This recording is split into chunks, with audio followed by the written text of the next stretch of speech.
Welcome back to the Embassy Podcast, where you can learn a lot about the real estate industry and every single thing to do with buying versus renting versus interest rates. Anything that's going on in the real estate world, we discuss it here live. So hopefully this recording can give you a lot of information about the real estate world and what's happening out there, because there's a lot of interesting stuff. And we're so glad to be back. We have the full team back in force. Right now we have the amazing... Aftab Dylan, also known as the Off-Market King. Harsimran Maan, also known as the Closer. Myself, Armani Anand. Arjudo, the Birdman. Yes, sir. So we got the Birdman, we got the Closer, we got the Off-Market King, and we have Dr. Sold in the building. And we're here live to talk about all things real estate. So let's get back to the topic of this Embassy Podcast. And this podcast is going to be specializing solely on renting versus buying, and which one should you do. So whether you're in the renting side and you're looking to buy, is this a good time for you to purchase a property right now? And what are some things that you should look out for? Also, if you're on the buying side, if you already have a couple properties, or if you're living in a home, is it a good time to take some money off the table? So we'll get into the nitty-gritty of things. We'll talk about the advantages and disadvantages of both, also with the insights of the market experts that we have on the table right here, right now, with some creative discussion around what we think we should be doing in the marketplace right now to position ourselves for better success. The whole purpose of this podcast is for us to grow together and to make better decisions financially that can impact our lives in a better way for years to come. So this is all about growth, and that's why we're here. So hopefully you guys can take something away from this podcast where this can benefit you guys in one way or another.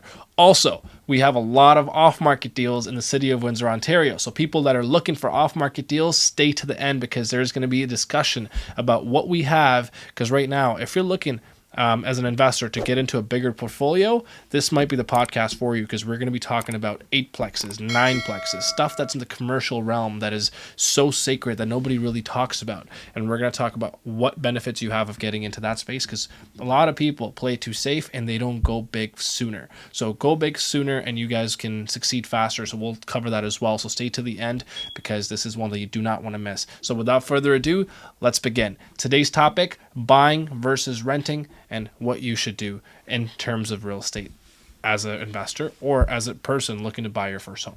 Let's begin.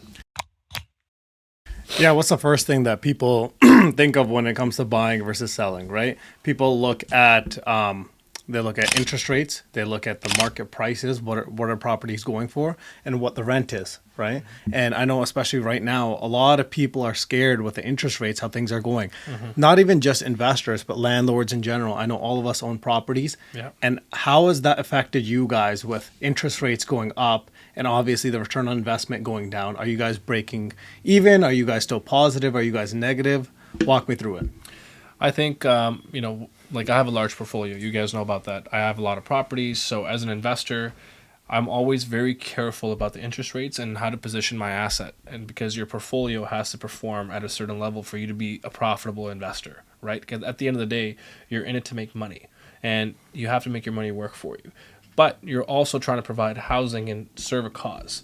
So with that being in mind, interest rates have really messed up a lot of things for a lot of investors that weren't careful about their investment strategies and exactly how they position their investments. And if you're not careful with the interest rates that you have for certain investment properties, you can really go down under really fast, especially in situations like now, because we had a huge interest rate increase. So before, let's just say a property that you buy, it might cost you $2,000 a month to own that property. And now your same property, your interest rate increase from, let's just say, 1.5% to 7%, right? And the same ownership for $2,000 a month is now $6,000 a month. So that's like almost a $4,000 increase in monthly payments. So if you're not recovering that cash back in terms of the rents that you're collecting from the property, you're going down in a negative cash flow situation, which is what I call the red zone. You never want to be in the red zone ever in any asset that you buy, because the second you cross that red zone, now you have to make a decision and say, look, I'm bleeding every month. Do I cut off this limb and protect the rest of my body, or do I just keep on bleeding?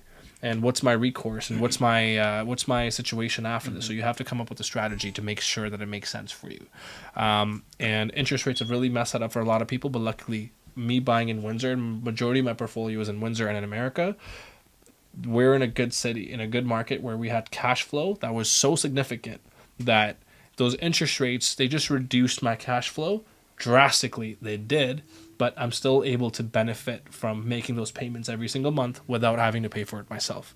So let's just say if I was making $2,000 cash flow a month on a property, I'm making $500 a month on that property now with these interest rates, which just sucks. But, as investors, we have to take the blows and the hits that we get, and especially being in Ontario, it's not the best favorable market to be an investor, but you could find some great deals if you position yourself right with the right investments in the right city. So that's our advantage. That's a very excellent point. I was discussing this with someone else the other day.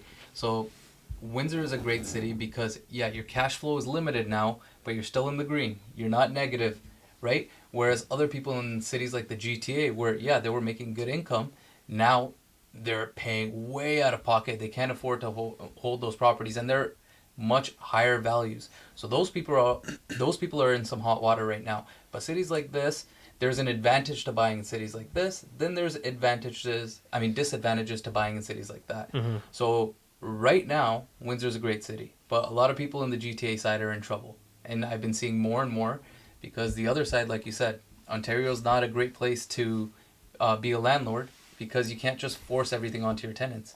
So for me, some tenants I go to and I'm like, listen, my costs have exceeded now what I was expecting. I'm going to pass those costs on you. Some tenants are like, sure, you want to raise my rent? Because they know my properties are nice. They don't have other options. They don't want to go to the other places. Mm-hmm. They'll take it. But not all tenants are like that. Some tenants are like, nope, I'm not paying more. I'm not leaving. Do whatever you want to do. Mm-hmm. Then I'm stuck with that. Yeah, see, that's the thing. That's a blow that you have to take as an investor because there's so much rent control in Ontario, and that's one of the things is being a landlord here is not that advantageous, right? So you really have to have your business practices down pat. Like you have to have a great system in place to make sure that you can succeed as an investor because if you don't know what you're doing in this investment world, you will get wiped out fast. And I'm seeing that across the board, especially in Toronto. A lot of people are hurting out there, right? And, us being ex-Torontonians, we see that a lot because we're seeing people that are buying condos for $700,000, $650,000. Like downtown Toronto right now selling for $1,200 a square foot plus, right? So if you're paying that much per square foot, are you really recapturing that money in rent every single month? And the answer is no. So depending on what situation you're in, what city you're in, you're literally positioning yourself for your future. So with every investment that you make, either you're going 2 steps ahead or 5 steps backwards. And I think with Toronto, unfortunately, the case in the situation right now with the prices and where they fall right now is a very, very crucial time for investors to really look at their investments and look at themselves in the mirror and say, look, this investment that I'm making, is it really beneficial for me to do so?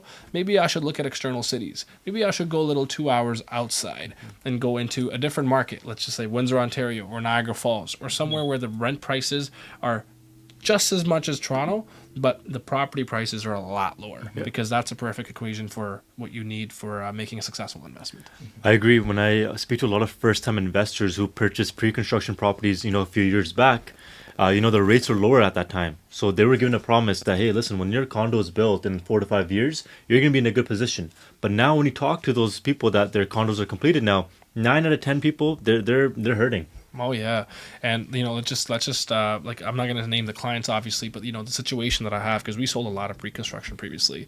A lot of investors bought these properties to live in and move into these condos in downtown for themselves, but their strategy changes because now they're getting married. Before this condo was just for themselves, and now they need a bigger place for their families, or they already have families that they're starting off, so they need a lot more larger accommodation. So what they're doing is they're trying to figure out better situations to raise a family, and they cannot raise a family in 500 square feet. Right, because that's just 4 walls that tight.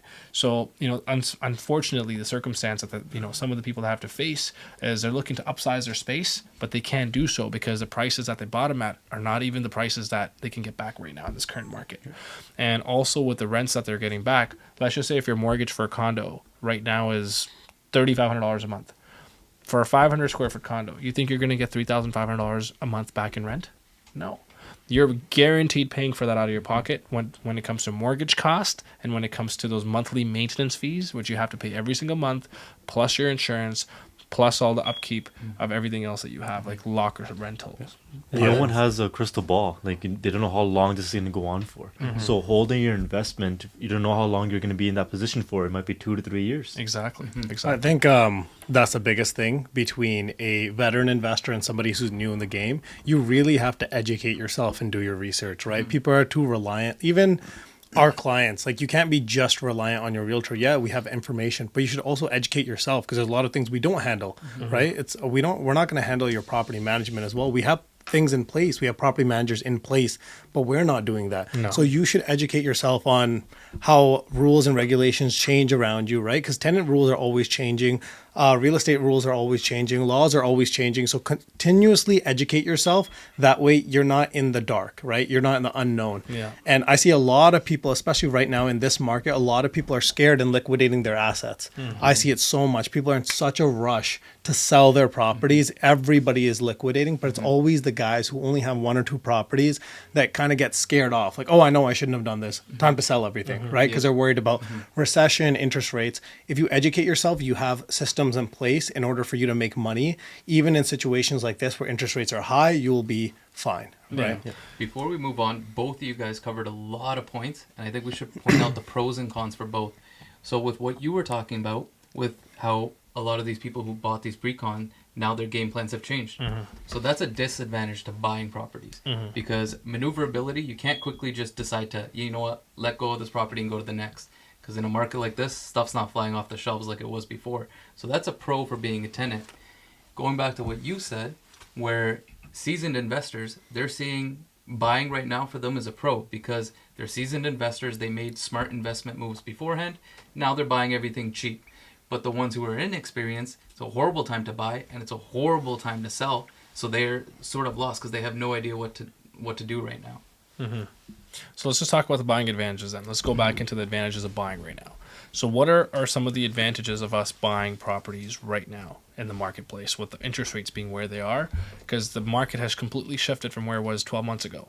So from 12 months to now, what are some of the advantages that you see from the market that we had before?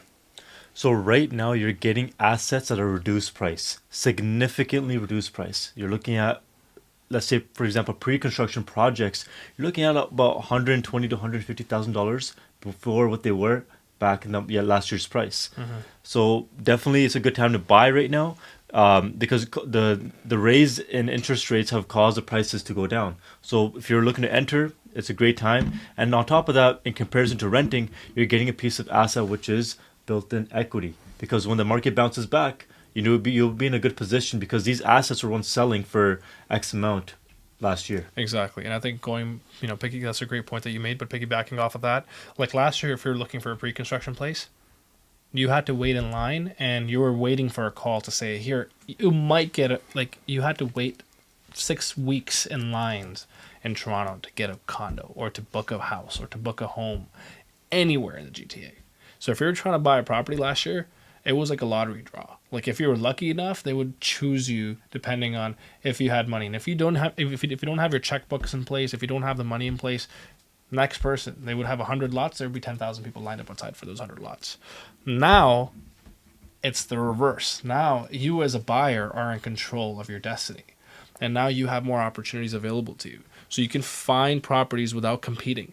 But in markets like Windsor, there is still multiple bids. There is still competition. And the main reason of why that is because we're in a city that cash flows. So the inventory is very less. So we're still in a seller's market right now. We're not in the buyer's market in Windsor.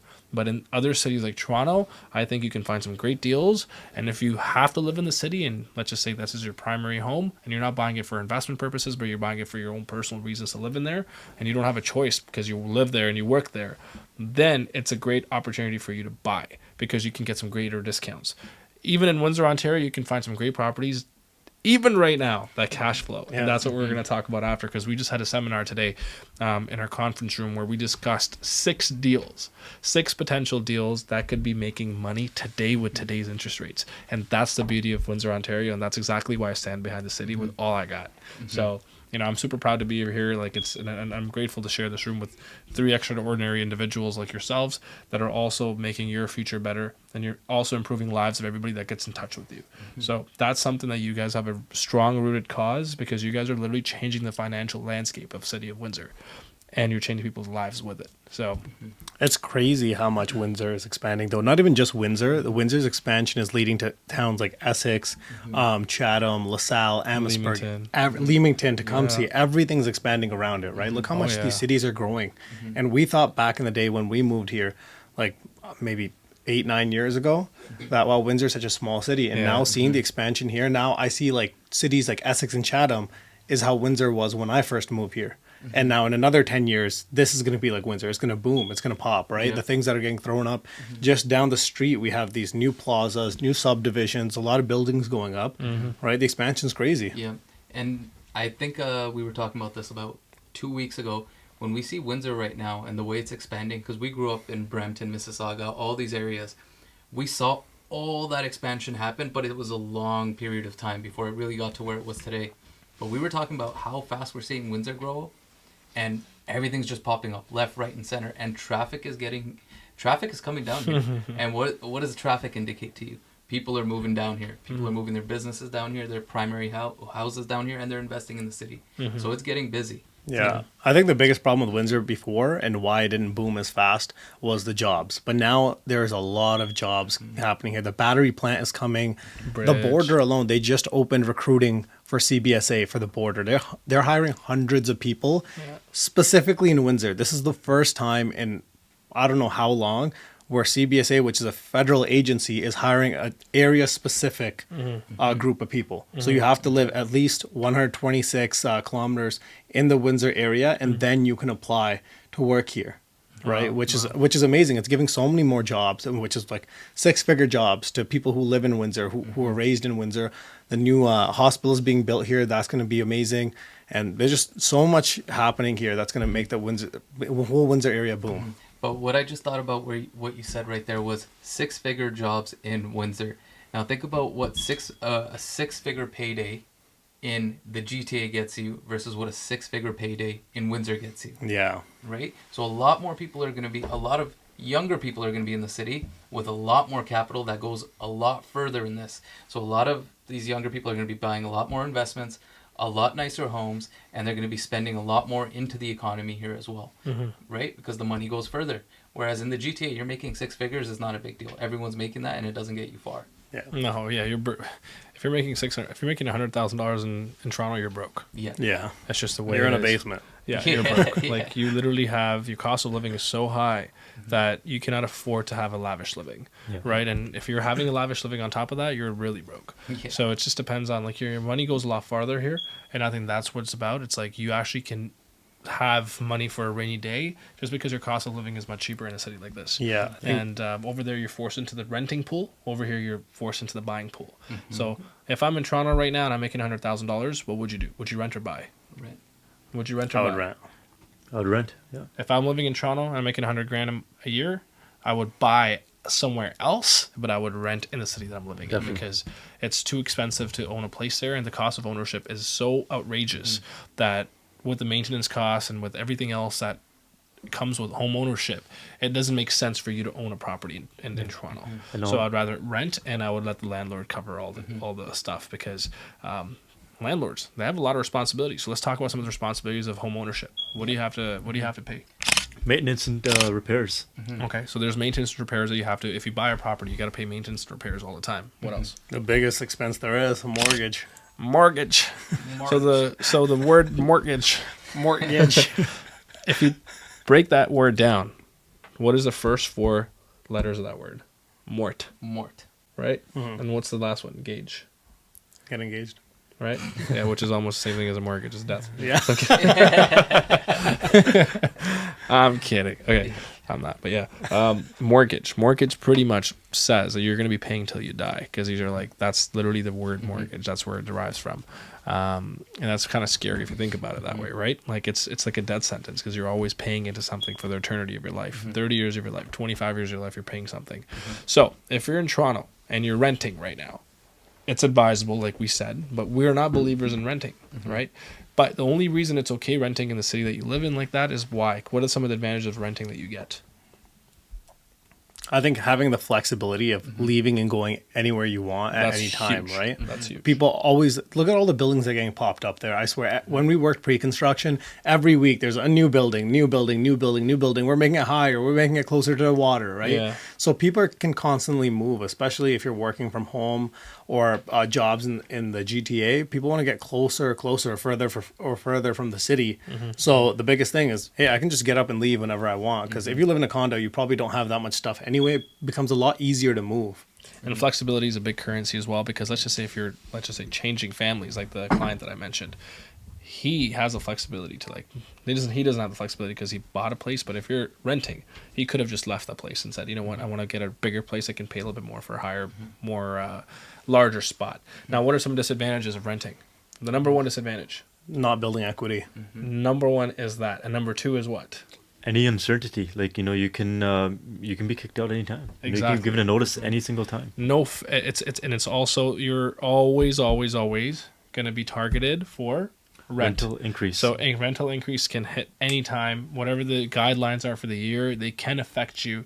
And also, if the place is sold and the landlord wants to, let's just say, have his family move in, or the next person that's buying the property, you know, they can serve you a notice. And with the LTB, the landlord tenant board, they could kick you out.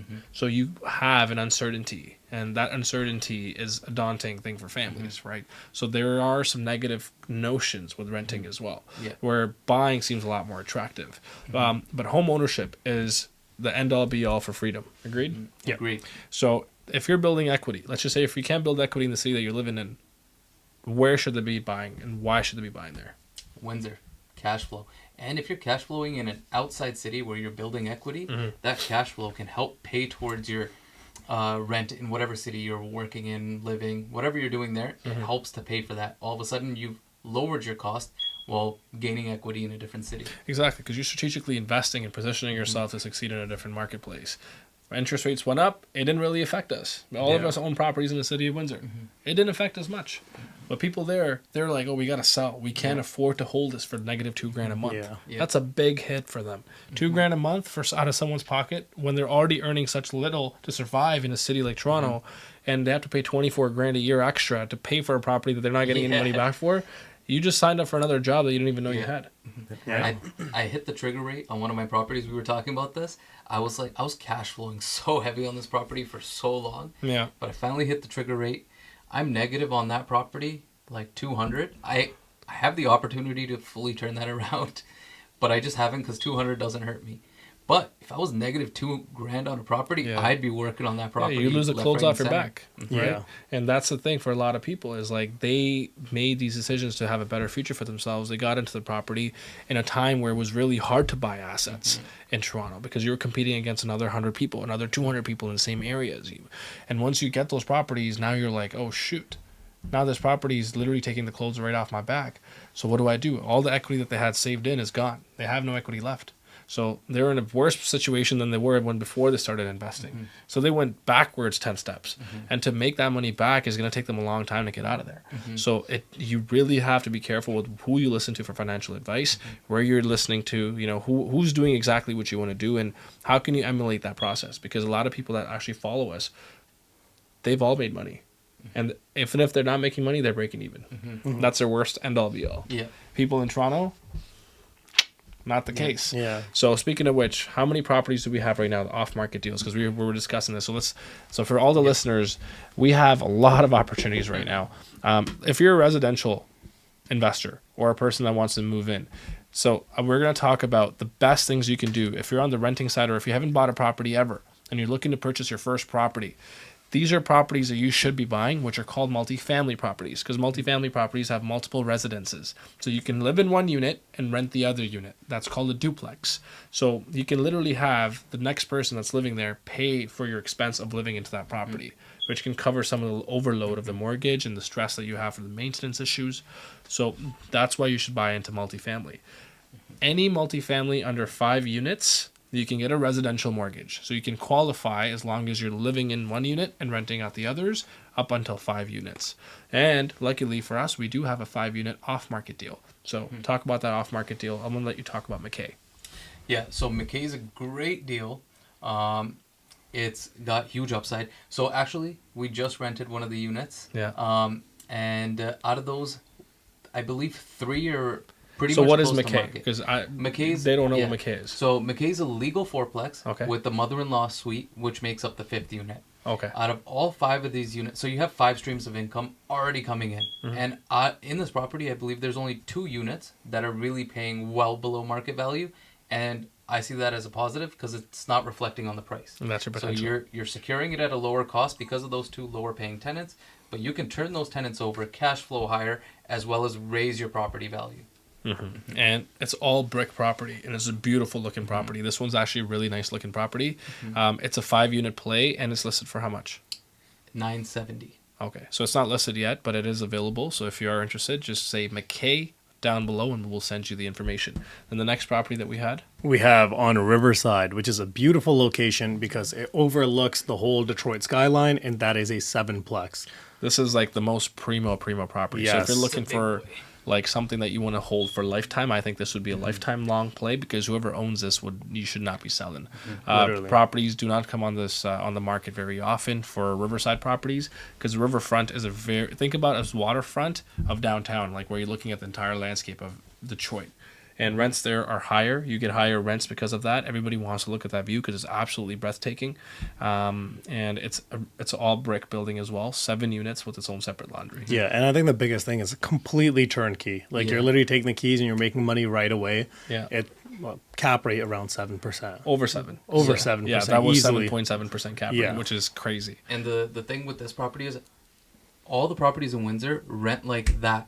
Yeah. But with a property like Riverside, there's just a wait list. Yeah, Because there's a that wait list, location you're not getting again. Yeah, because a lot alone is so expensive Yeah. there, and to have a building like that, and also the cool part about this was the fact that it has a side lot where you can actually have parking on the water. That's a Yeah. big thing. Parking there, I noticed. There's a lot of parking spaces. It's very open, spacious, and it's a downtown area. You finding parking in a downtown area, prime location, it's unheard of. So how do you finance 7 units? So now people that are looking to get into 7 units, can they get residential financing on these? Nope. No. Right? So this is for people that so this is a cheat code to real estate. If you already have money, or if you're already an investor that wants to take a bigger risk, these are the properties you have to get into. And a lot of people play it too safe by buying duplexes and learning about the process, which I absolutely stand behind. I think everybody should stand behind, the fact that you have to learn the processes before you go big. But a lot of people stay into that space for too long. And I think that's one of the things that I wish if I could go back, I could go into commercial faster. Because for 7 units, you have to get commercial financing. So for commercial financing, typically you need 35% down. You can get away with 25% down also, but it's a good idea to save 35% down for all your closing costs and other things added onto that as well. But once you get into the commercial side, differently than the residential side, the main difference is this. For residential, for you to get approved, you have to be able to qualify for that property with your personal income. Your personal income has to qualify you for you to afford that property. 2 units, 1 unit, single family home, 5 units, anything 5 units or less. With 7 units, you definitely need the property has the income, and the income should support its own self. So you are an addition to that income. You're not just solely relying on your income to qualify. And that's why it's a lot easier to burr these properties out and to refinance this money back out. Because if the income goes up and you do some work to the property, you're creating value and you're increasing the value of the property even in a market like this. So break it down further. So why is that? So you explained it's not based off your personal finances. So why is it easier to burr out? Just because it's solely based off of the income of the property and what you're doing to it to add value. So let's just say if I'm painting a few spots and I'm doing some renovations, let's just say minor cosmetic renovations. I did the flooring, I did the lighting, and I did the paint in one of the units. And by doing that, I upped the rents, let's just say $500 a month. Now, $500 a month times 12 is how much? 6,000. $6,000 a month, a year extra I'm adding onto my payroll. Now, that $6,000 a year can literally give me a refinance amount of over $100,000 directly from the bank, Yep. just by upping my income that much. So by adding little things like this, you can refinance your money. Yeah. Right, and that's the cool part. You force the appreciation on these assets Yeah. with the rental increase. With residential assets, you are unfortunately limited to exactly what the neighboring house sold for. Yeah. So what else do we have on sale that's an off-market deal right now? So we have Tuscarora available, and that Okay. is 4 townhouses. Okay, so this is a really interesting one because this makes a lot of money for what it is, just because it's a 4-plex with 4 individual row townhouses in a row, Yeah. right? So talk about that to the camera. So these are 4 individual townhouses. They're not 4 units. So they have their own individual living spaces, dining space, and separate basements. So they're like literally 4 houses in a row. Yeah, and they're all 2-story with a basement. Yeah. So they have their own laundry room in the basement, and then they have 2 bedrooms on each unit. So each townhouse has 2 bedrooms each with their own living and dining on the main floor, bedrooms on top, 1 bathroom upstairs, and another bedroom, 3rd bedroom in the basement. And they have like a partially finished basement, but this is one of the really cool properties because it's right next to the university as well. It's renting for about $1,800 to $1,900 per unit, and everything is separately metered.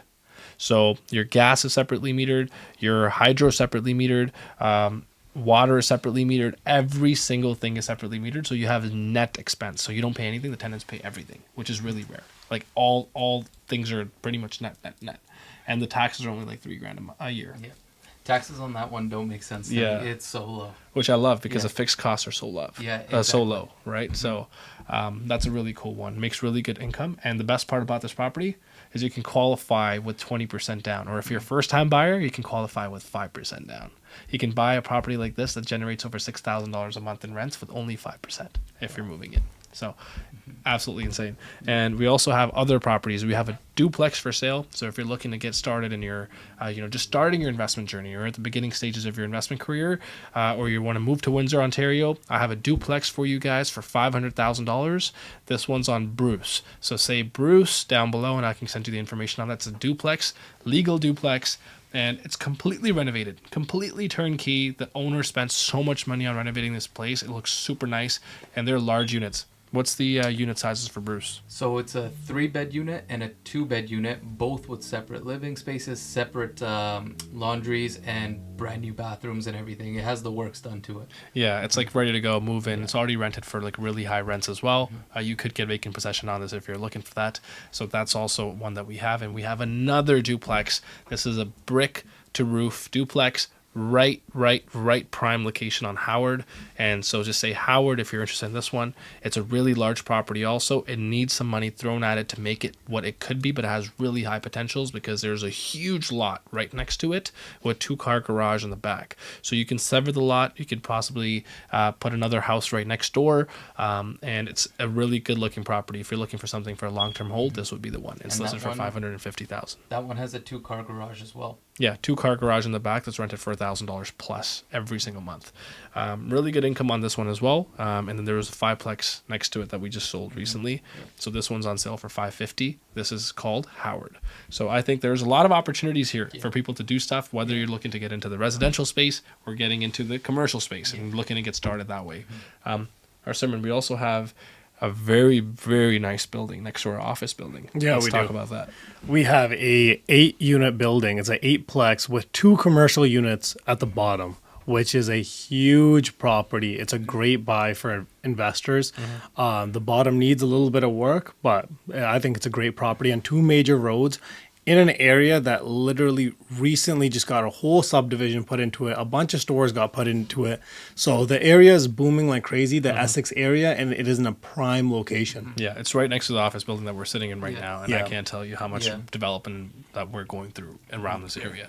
In the area, you have a walk-in clinic, all the major banks, LCBO. So Beer all store, the yeah. major amenities are literally central to this location. It's kind of like an area's up and coming. The boom is about to happen. If you position yourself accordingly, you'll be in a really good spot in the long-term game. Yeah, And the key thing is the commercial portion that's downstairs is fronting on 2 intersections. yeah, So both sides on a major intersection is the commercial property because it's shaped sort of like a V. Yeah. That's huge for whatever storefront is put up there or whoever rents it out.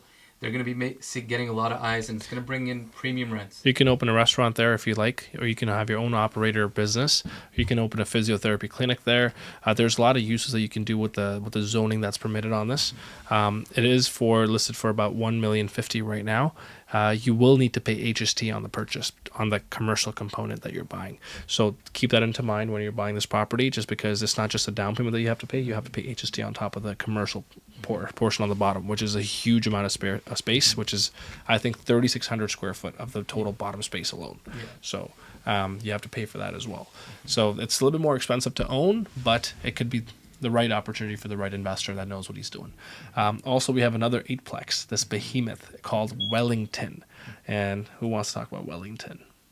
I'll talk about Wellington. So Wellington is one of those one-off properties where you don't find stuff like this. Yeah, exactly.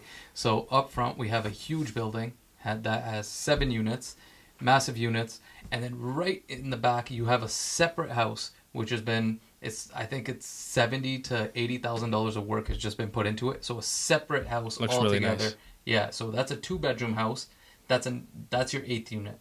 So it's divided between the 2 properties. Finding stuff like this is hard because when you find an 8-unit building, you're not finding a separate house on the side. No. Right? And when there's a separate house on the side, you already know the lot's big.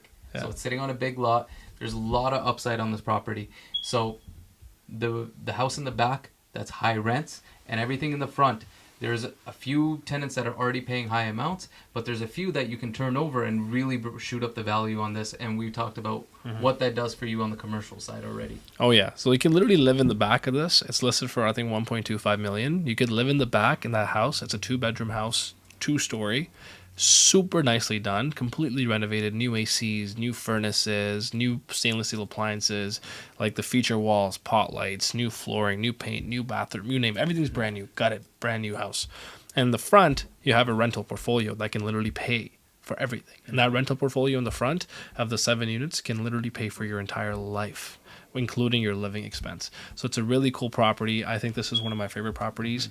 1.25 million is what its list price is. It's an off-market deal as well. It's an 8-unit building that's right now currently being used as a 7-unit building, but you could reconvert it back into an 8 with the right approvals and stuff like that, but it has an opportunity to do so. Yeah. So if you're looking into an 8-unit building, write 8-plex or Wellington down below, and we'll send you information on that one as well. Thank you guys all for watching. This has been a great podcast. Any last remarks for everybody that's watching here?